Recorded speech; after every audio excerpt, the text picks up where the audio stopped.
नमस्कार प्रिय मित्रों। सबसे शुभ ग्रह गुरु बृहस्पति का गोचर एक अत्यंत महत्वपूर्ण खगोलीय घटनाओं में से एक है।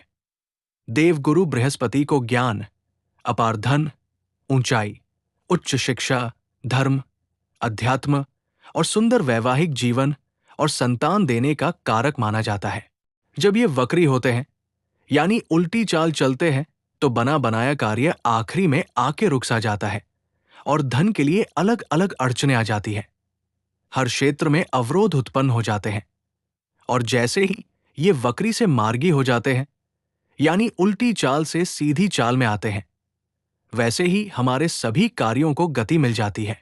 11 मार्च 2026 को देव गुरु मिथुन राशि में अपनी वक्री चाल को समाप्त करके मार्गी हो जाएंगे, यानी कि सीधी चाल में आकर 2 जून तक इसी राशि में रहेंगे। 2 जून 2026 को गुरु अपनी उच्च राशि कर्क राशि में प्रवेश करेंगे।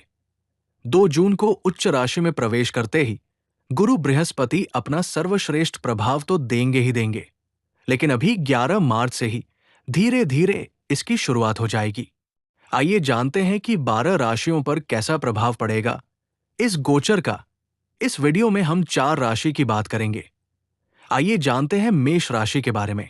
ये गोचर आपके चंद्र राशि के आधार पर है, लेकिन आप इसे लग्न के आधार पर भी देख सकते हैं। वैसे तो देवगुरु का गोचर मिथुन में था और मिथुन में ही जारी रहेगा जून तक, लेकिन जहां वक्री थे वहीं मार्गी हो जाएंगे। बात करें मेष राशि की, तो गुरु आपके तीसरे भाव में है। गुरु की 7वीं दृष्टि आपके भाग्य भाव पर है। विद्यार्थियों के लिए ये समय किसी वरदान की तरह है। उच्च शिक्षा के क्षेत्र में सफलता दिलाने वाला है अवसर। और अगर आप विदेश जाकर पढ़ाई करना चाहते हैं तो भी ये समय अनुकूल है। बात करें कैरियर की, तो आय भाव पर गुरु की 9वीं दृष्टि है, जो कि आपको प्रमोशन दिलाएगी। साथ ही साथ आय में वृद्धि होगी। 7वें भाव पर गुरु की 5वीं दृष्टि है, जिससे व्यापार में लाभ होगा और विस्तार बढ़ेगा। विवाह नहीं हुआ है तो विवाह के योग बनेंगे। स्वास्थ्य में यदि कोई समस्या थी तो वो भी दूर होगी। बात करें उपाय की, तो चने की दाल और हल्दी की गांठ गुरुवार के दिन मंदिर में दान करें और पंडित जी का आशीर्वाद लें। ये गोचर आपके लिए बहुत बढ़िया रहेगा। बात करें वृषभ राशि की, तो देवगुरु का गोचर आपके दूसरे भाव यानी धन भाव में है और इसी भाव में मार्गी होकर जारी रहेगा। गुरु की 5वीं दृष्टि आपके 6ठे भाव पर है, जिससे आपके रोग हो या ऋण या फिर शत्रु सबसे छुटकारा दिलाएंगे। 8वें भाव पर 7वीं दृष्टि है। अगर आप रिसर्च के विद्यार्थी हैं तो ये समय आपके लिए चमत्कार लेकर आया है। वही 10वें भाव पर गुरु की दृष्टि है, जिससे आपके कैरियर को एक नई ऊंचाई और मान सम्मान मिलेगा। देवगुरु आय भाव के स्वामी होकर धन भाव में बैठे हैं, जिससे महाधनी योग बन रहा है। परिश्रम करिए और इस अवसर का लाभ उठाइए। उपाय की बात करें तो गाय को गुड़ और रोटी खिलाएं। रोटी पर बहुत थोड़ी सी हल्दी लगा लें। समय समय पर पक्षियों को चावल में हल्दी लगाकर खिलाएं। आपके लिए ये गोचर चारों ओर से लाभ दिलाने वाला होगा।